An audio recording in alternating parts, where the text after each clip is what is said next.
और हिमाचल प्रदेश के शिक्षा मंत्री रोहित ठाकुर ने प्रधानमंत्री नरेंद्र मोदी के राज्य की आर्थिक स्थिति पर दिए बयान को दुर्भाग्यपूर्ण बताया। उन्होंने कहा कि प्रधानमंत्री को गलत जानकारी देकर गुमराह किया गया है।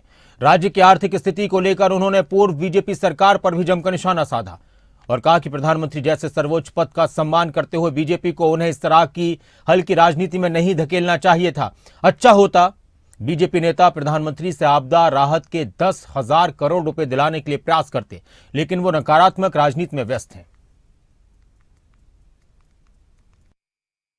बात नहीं है। जहां तक मैं समझता हूं जो मोदी जी ने बात रखी है वो एक इलेक्शन रैली में उन्होंने अपनी बात रखी है और जैसे मैंने पहले कहा कि कहीं ना कहीं स्टेटमेंट राजनीति से प्रेरित है और जैसे फ्रीबीज की बात वो कर रहे हैं या साथ ही साथ मैं समझता हूं जो पिछले बजट के दौरान जिस तरह से उन्होंने विशेषकर 2 प्रदेशों को 2 सरकारों को मदद की है वो भी हम सबके सामने है।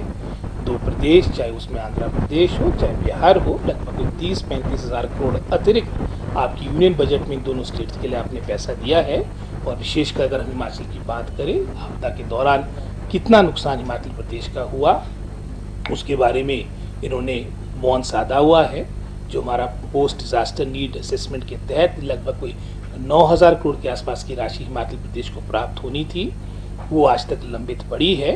मात्र मैं समझता हूँ राजनीतिक मंचों पर इस तरह की स्टेटमेंटें दी जा रही है और हिमाचल सरकार अपने प्रदेश के उत्थान के लिए, विकास के लिए समर्पित है और अपने स्रोतों को, अपने हमारे जो मैं समझता हूँ रिसोर्स मोबिलाइजेशन जो नीड ऑफ द आवर है, इस ओर प्रयास किए जा रहे हैं और निश्चित रूप में आने वाले समय में हमारा प्रदेश सबसे खुशहाल हो, समृद्ध हो, आत्मनिर्भर हो, इस सोच के साथ हमारी सरकार कार्य कर रही है। तो रोहित ठाकुर ये कह रहे हैं कि प्रधानमंत्री का बयान दुर्भाग्यपूर्ण है। बीजेपी के नेताओं ने प्रधानमंत्री को गुमराह किया है। हिमाचल की राजनीति इस वक्त गरमाई हुई है और हिमाचल सरकार की आर्थिक स्थिति बहुत खराब है। ये लगातार बार बार जिक्र किया जा रहा है। इस बात का भी राजनीतिक मंचों पर जिक्र किया जा रहा है कि हिमाचल के मुख्यमंत्री और मंत्रियों को अपनी सैलरी तक को लेकर यह कहा गया कि वो 2 महीने का वेतन नहीं लेंगे, लेकिन बीजेपी नेताओं ने कहा कि यह सिर्फ दिखावा है। प्रधानमंत्री नरेंद्र मोदी अभी कुछ दिन पहले हरियाणा आए थे। कुरुक्षेत्र में उन्होंने जनसभा की थी और हिमाचल का जिक्र करते हुए कहा था कि आपके पड़ोसी राज्य में कांग्रेस की सरकार है, हिमाचल में देखिए वहां पर कितनी हालत खराब हो चुकी है। लोगों को, कर्मचारियों को वेतन नहीं मिल पा रहा। जो वादे किए गए थे वो वादे पूरे नहीं कर पाई सरकार। और इसी तरह का जिक्र उन्होंने जम्मू कश्मीर में भी किया था। प्रधानमंत्री की तस्वीरें भी हम साथ साथ दिखाते रहेंगे। रोहित ठाकुर ने प्रधानमंत्री के बयान पर बीजेपी नेताओं पर निशाना साधा है और यह भी कहा है कि 10,000 करोड़ रुपए दिलाने के लिए प्रयास करते, कोशिश करते तो बेहतर होता। बीजेपी के नेता प्रधानमंत्री से बीजेपी के नेता आपदा राहत के 10,000 करोड़ दिलाने के लिए प्रयास करते, लेकिन वो नकारात्मक राजनीति में व्यस्त हैं। हिमाचल प्रदेश की आर्थिक स्थिति को लेकर लगातार सवाल खड़े हो रहे हैं। इसके अलावा सवाल इस पर भी खड़े हो रहे हैं कि सरकार ने जो महिलाओं से वादा किया था 1500 रुपए देने का, तो वो भी सरकार पूरा नहीं कर पा रही है। सवाल इस पर भी खड़े हो रहे हैं कि जो बिजली फ्री देने की बात की गई थी वो भी सरकार नहीं दे पा रही है। इसको लेकर भी विरोधी नेता और विपक्षी नेता लगातार सरकार पर निशाना साध रहे हैं। सवाल कर्मचारियों को लेकर भी खड़े किए जा रहे हैं कि कर्मचारियों की सैलरी देरी से आई है और जो पेंशनर्स हैं उनकी पेंशन भी देरी से मिली है। इसके अलावा नौकरियों को लेकर भी सवाल खड़े हो रहे हैं। तो इस बीच एक बड़ी बात फिर अब जो बयान सामने आया था उस पर रोहित ठाकुर ने कहा कि प्रधानमंत्री का जो बयान था वो दुर्भाग्यपूर्ण है और बीजेपी के नेता नकारात्मक राजनीति कर रहे हैं। एक बार फिर सुनाते हैं बयान, क्या कुछ कह रहे थे रोहित ठाकुर। छोटे बड़े की बात नहीं है। जहां तक मैं समझता हूं जो मोदी जी ने बात रखी है वो एक इलेक्शन रैली में उन्होंने अपनी बात रखी है और जैसे मैंने पहले कहा कि कहीं ना कहीं स्टेटमेंट राजनीति से प्रेरित है और जैसे फ्रीबीज की बात वो कर रहे हैं या साथ ही साथ मैं समझता हूं जो पिछले बजट के दौरान जिस तरह से उन्होंने विशेषकर 2 प्रदेशों को 2 सरकारों को मदद की है वो भी हम सबके सामने है। 2 प्रदेश, चाहे उसमें आंध्र प्रदेश हो चाहे बिहार हो, लगभग 30-35 हज़ार करोड़ अतिरिक्त आपकी यूनियन बजट में इन दोनों स्टेट्स के लिए आपने पैसा दिया है। और विशेषकर अगर हम हिमाचल की बात करें, आपदा के दौरान कितना नुकसान हिमाचल प्रदेश का हुआ उसके बारे में इन्होंने मौन साधा हुआ है। जो हमारा पोस्ट डिजास्टर नीड असेसमेंट के तहत लगभग कोई 9,000 करोड़ के आसपास की राशि हिमाचल प्रदेश को प्राप्त होनी थी, वो आज तक लंबित पड़ी है।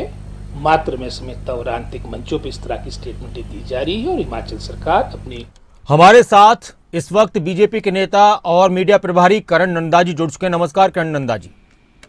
हाँ नमस्कार जी। जी करण नंदा जी, प्रधानमंत्री ने जम्मू कश्मीर में भी और हरियाणा में भी हिमाचल का जिक्र किया और कहा कि बहुत बुरी हालत, आर्थिक स्थिति हिमाचल की हो चुकी है। सरकार कर्मचारियों से किया वादा पूरा नहीं कर पा रही, महिलाओं से किया वादा पूरा नहीं कर पा रही।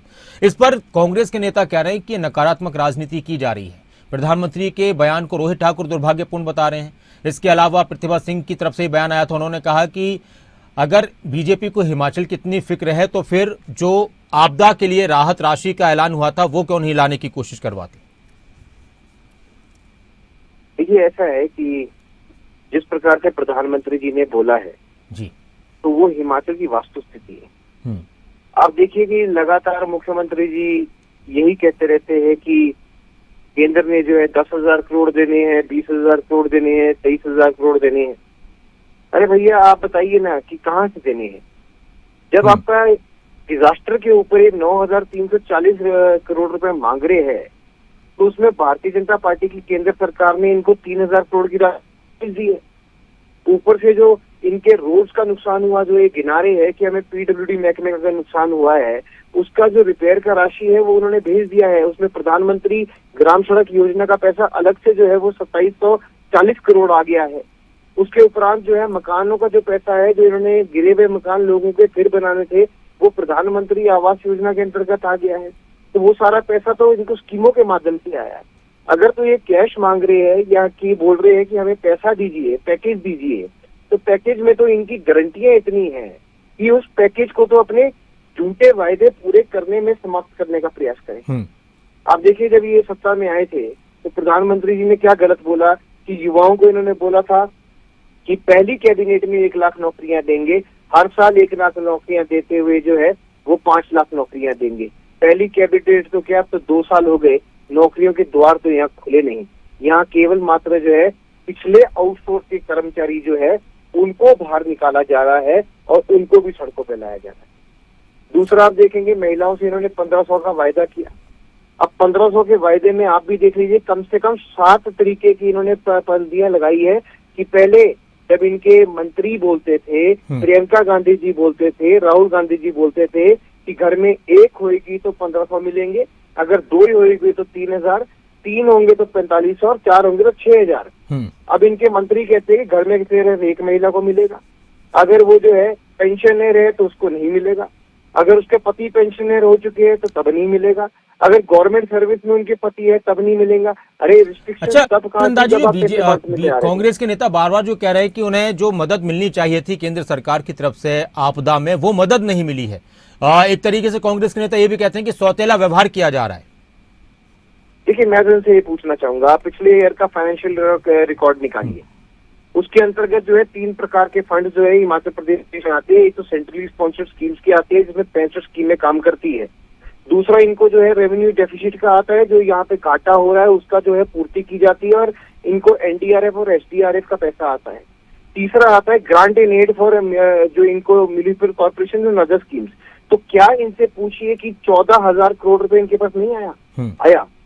और 65 स्कीमों के लिए तो इनको जो है 10,000 करोड़ तो इनको वैसे ही बजट के अंदर जो है प्रावधान किया गया और इनको पूरे के पूरे, मैं कहता हूं कि यहाँ पर अगर एक बेटी भी पैदा हो रही है तो उसका खर्चा भी केंद्र उठा रहा है, उसके लिए पैसे भी केंद्र उठा रहा है, उसकी किट के पैसे भी केंद्र भेजता है। तो पूरा का पूरा केंद्र शासित राज्य की तरह ये चल रहा है, तब भी ये आर्थिक रोना रोती है। और जब से आए हैं हम तो इनसे पूछना चाहते हैं कि क्या केवल मात्र आपने महंगाई बढ़ाने का काम किया, आपने हिमकेयर बंद करने का काम किया, आपने सारा योजना को सैबोटेज करने का काम किया, आपने जो है राशन महंगा कर दिया, आटा महंगा कर दिया, चावल महंगे कर दिए, सीमेंट महंगा कर दिया, आपने जो है जितना भी इंफ्रास्ट्रक्चर डेवलपमेंट का पैसा है वो आपका पता नहीं गोल हो गया और आपने अपने मित्रों पे खर्चा।